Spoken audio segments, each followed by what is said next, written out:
أعوذ بالله من الشيطان الرجيم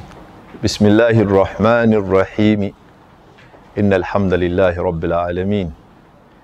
نحمده حمدا يليق بجلاله وعظيم سلطانه ومجده أشهد أن لا إله إلا الله شهادة تنجينا يوم الحسرة والندم وأشهد أن سيدنا وحبيبنا ومولانا ومجتبانا ومصطفانا ونور الأرش محمد صلى الله عليه وسلم حاتم النبيين وإمام المرسلين أنه بلغ الرسالة وأدى الأمانة ونسخ الأمة وكشف الله به الغمة فاللهم صل على سيدنا محمد في الأولين وصل على سيدنا محمد في الآخرين وصل على سيدنا محمد في النبيين وصل على سيدنا محمد في الملأ الأعلى إلى يوم الدين أما بعد abatulaba abalungi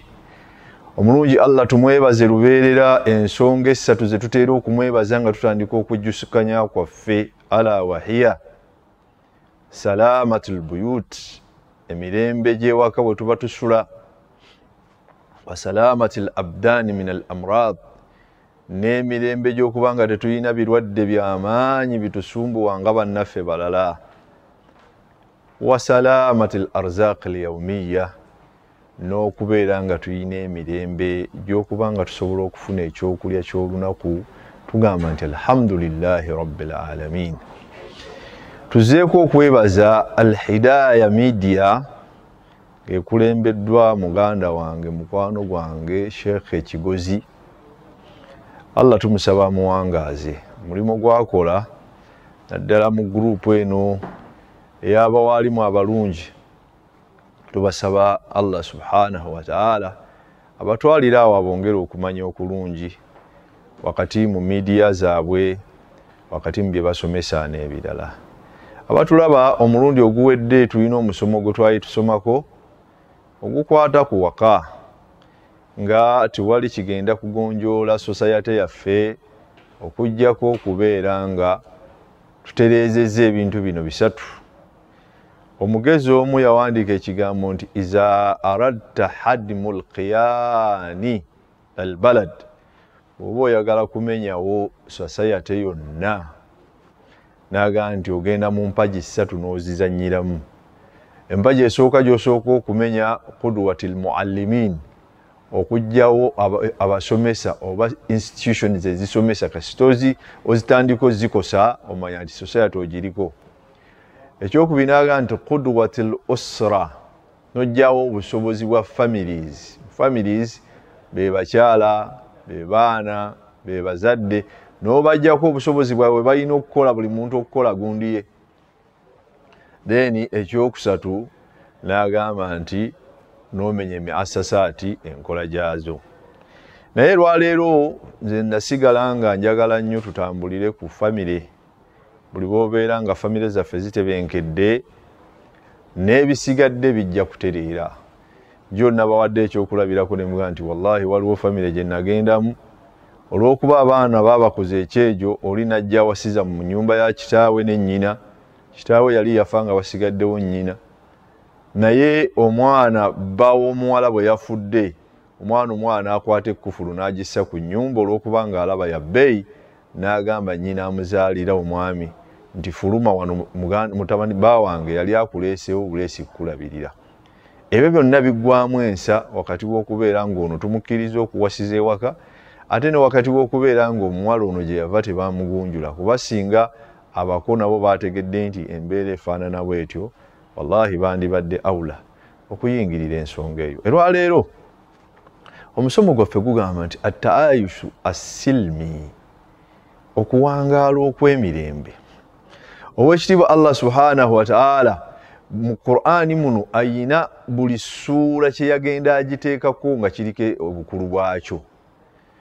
Bwe yali Allah subhanahu wa ta'ala yagala okulaga obwomu bwe n'obuyinza bwe yatuwa suratul Ikhlas, qul huwa Allahu ahadun, n'atulaga Mungu ye yaani. Wakitiibwa Allah subhanahu wa ta'ala bwe yali ayagala okulaga obusika n'omuntu empangala gy'awangala okuva lw'anaazaalibwa mpaka lwafa, n'abantu ki be tunaawasa, bantu ki be tutaawase, bantu ki be tunaawangaala nabo, bantu ki be tutaawangaala nabo. N'atukolera surati Nisa n'etulambika ebyo byonna n'ebissaamu. Wakitiibwa Allah subhanahu wa ta'ala bwe yali ayagala okwogera ku kusuubula, ensuubulagana n'enkolagana, surati al-Bakara ku aya eddirira esembayo yatuteerawo formation oba formulas zetusobola okutambulirako mu kusuubulagana. N'atugamba eri wailul mutaffifin, surati al-mutaffifin, tusuubula tutya, tukole tutya Mungu. Ne Allah subhanahu wa ta'ala bwe yali ayagala okwogera ku family, okuwangaalagana kwa family, Allah subhanahu wa ta'ala yatuteerawo surati Nur gye yeetuumirako n'atulaga obuyinza bwe nti Allahu nuru samawati wal ard. Allah kye kitangaala, Allah lye kkubo, Allah ye mbeera y'ensi n'eggulu byonna. Olwaleero njagala mu ssuula eyo tuggyemu aya ziringa 2 oba emu.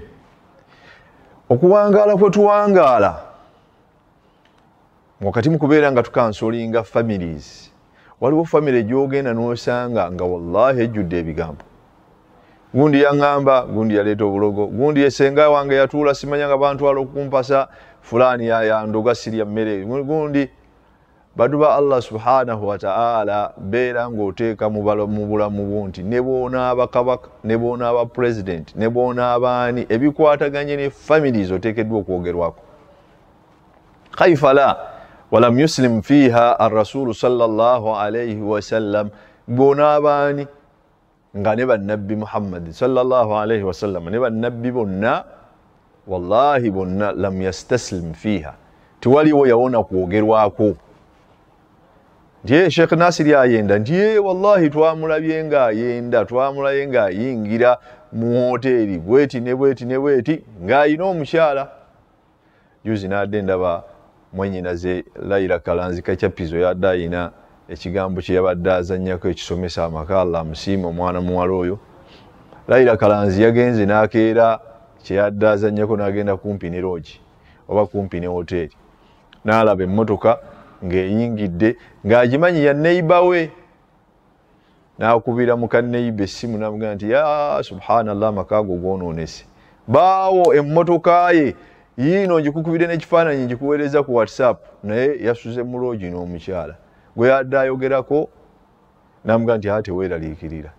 emmotoka eyo ya mukama wange ogirabye. Naye wakati awo wabaddewo emboozi eyansanyudde ennyo, yamugamba nti ebyo byonna by'oyogera lwaki omala obudde bwo. Kakati oluvannyuma n'amugamba nti bba wange bw'aba ng'ali mu lodge, emmotoka ye weeri, nze ne bba wange we tuli era we twasuze. Kakati ebigambo bwe bitu lam tastaslimu fiha, togenda kubeera ng'obibuuka mahma kanatil amr. Ne Allah subhanahu wa ta'ala atuwadde guidance ewaka singa ebigambo ebyo bijja. Yagamba Allah subhanahu wa ta'ala mu Qur'an,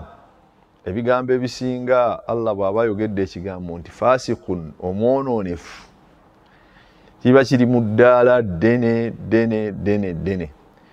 Kiriwo mu makaago, oba kiri mu mirimu gyo, oba kiri mu bantu bowangaala nabo, oba kiri mu ki. Allah subhanahu wa ta'ala atugamba nti buli muntu ajja n'embeera elementi y'amawulire nga galimu okunakuwaza,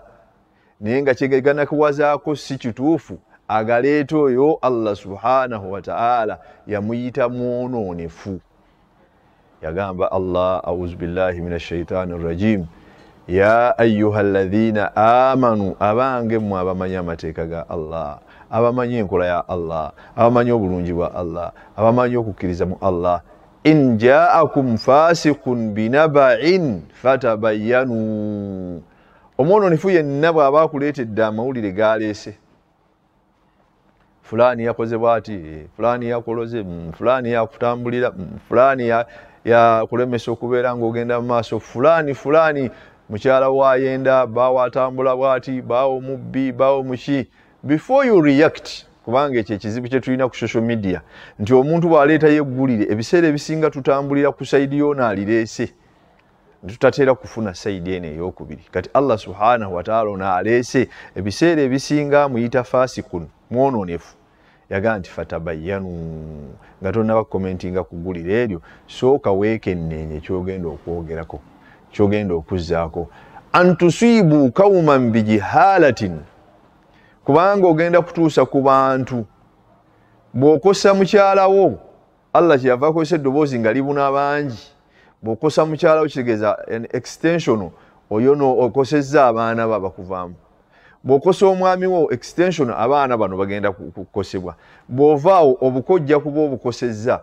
bw'ovaawo obwassezaalo ojja kuba obukosezza bw'ovaawo sayidi eno ey'abantu ababadde bawangalagana ne mukyalawo bane mwami wo nga muwangala mu mbeera ennungi ojja kuba ogikosezza Allah kyavaga nti antusibu qauman bijihalatin okukosa abantu mu bugenderevu fatusbihu ala ma faaltum nadimin ate ne bukeesa enkya ng'odduse gy'odduse n'otandika okwejjusa by'omaze okwogera n'otandika okwejjusa ya rabbi ebiseera ebisinga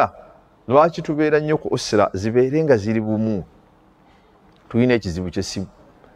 essimu bakyala baffe bannyinaffe bawala baffe ye bw'alaba munne oba bbaawe oba brother we ng'ayina kyakyatinga ku ssimu ebirowoozo bye ebiseera ebisinga bijja mu shaitaani nga biga nti aa kati akyatinga na muwala kati akyatinga na mukazi gundi kati akyatinga mu mbeera bweti ahyanan embeera oyinza okulowooza nga shaitaani ye yagala okuleeta obutabanguka awaka lwaki naleese surati Nur owekitiibwa Muhammadin sallallahu alaihi wasallama gwe wenna atudde eyo njagala omanye nti ku mulembe gwe byonna ebigwawo mu kaseera kano tiwali kitaatuukawo ku mulembe gwa nabbi Muhammad sallallahu alaihi wasallam ebimu okusingira ddala byatuuka ku nabbi yennyini fi kayanihi waali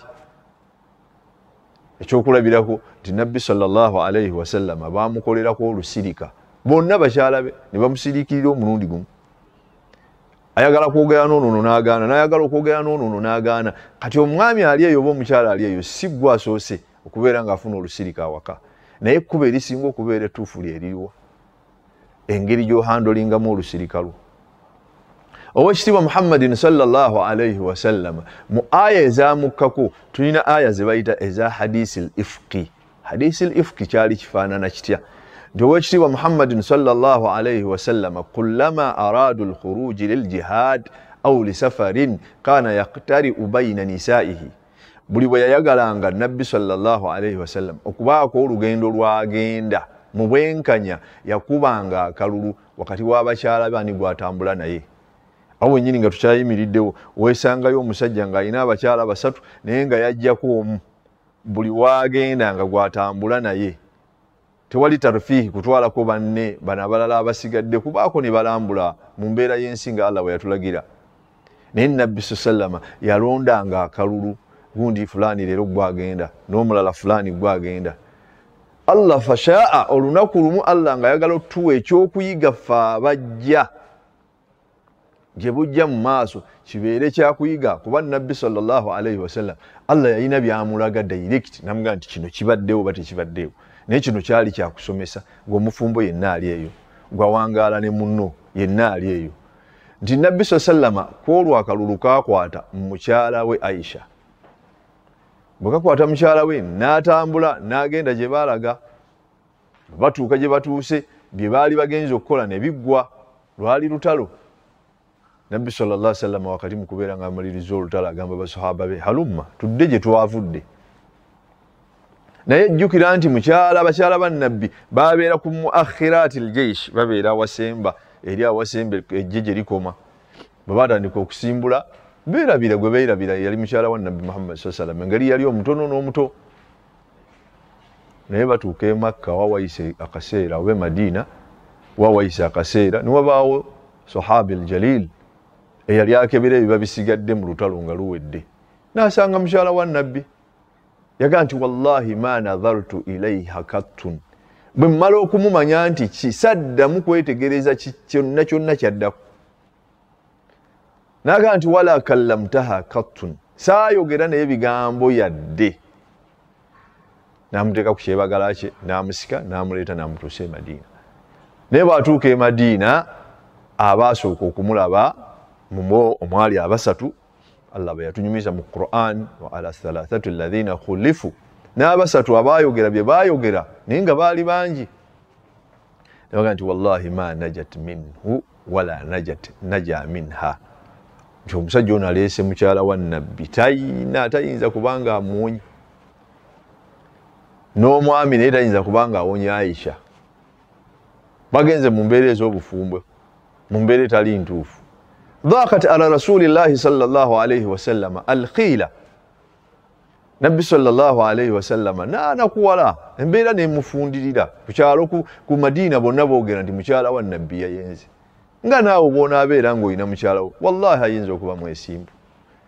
nga bw'afuluma n'agenda mu tawuni nnaku ye mutambuza afune riziki akomewo, ne wakati mu kukeerewayo mu jjaamu, wakati mu kubeera ng'asanze banne ne banyumya, ekibuloozo ekikugira ekisooka n'ogaa nti wallahi ava mu kwenda.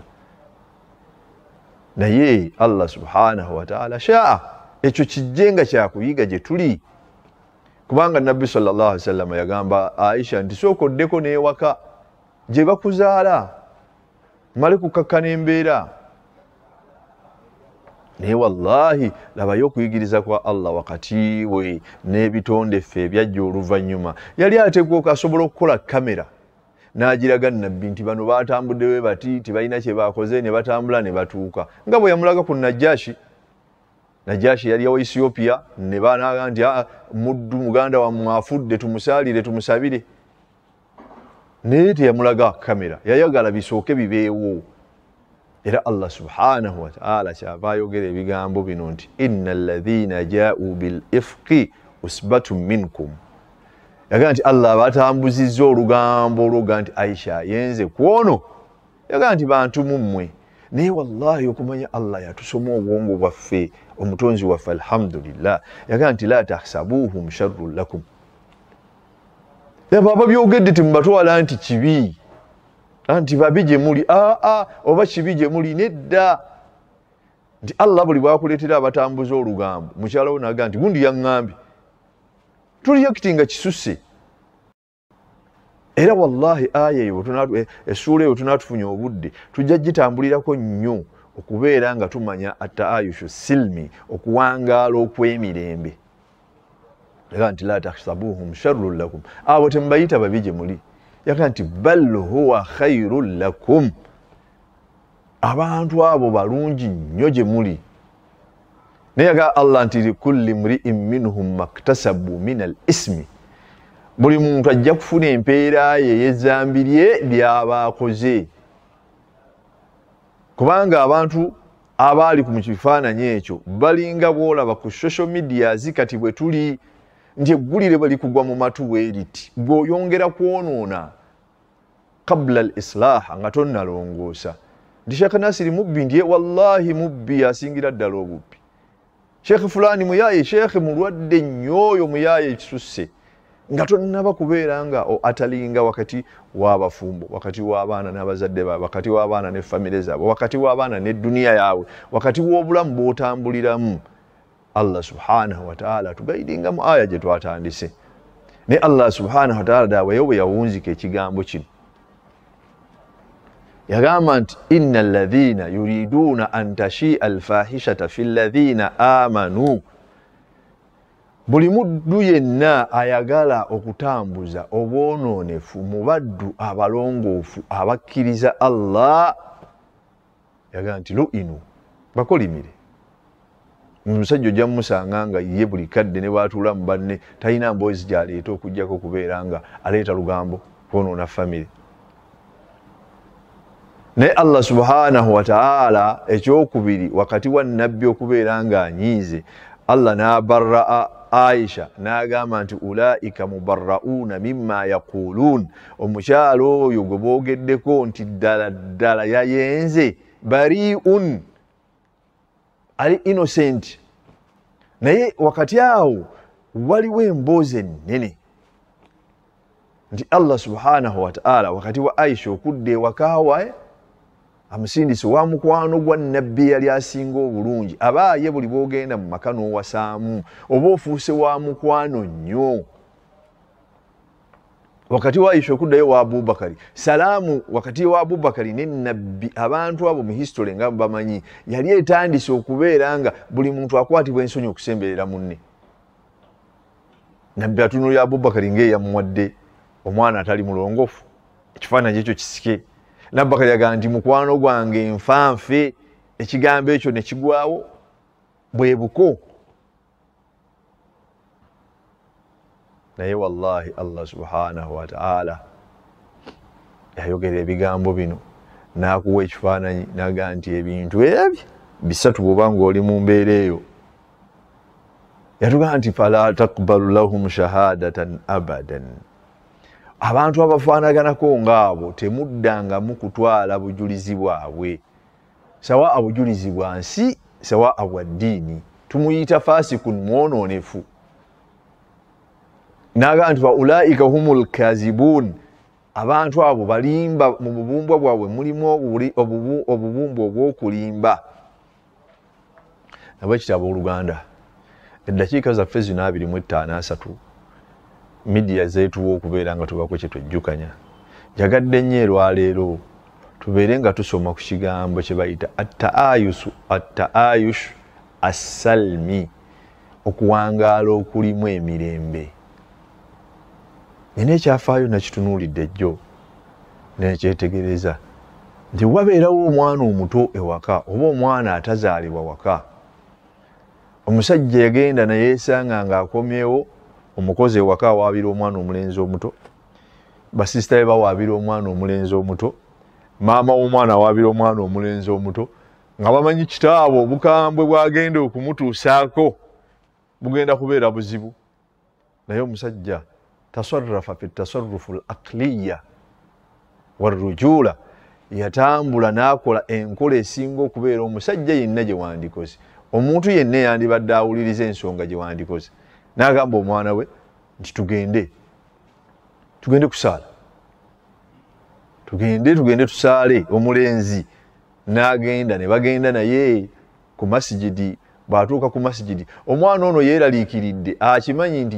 gye buviirayo bagenda mukuba emigga egimutta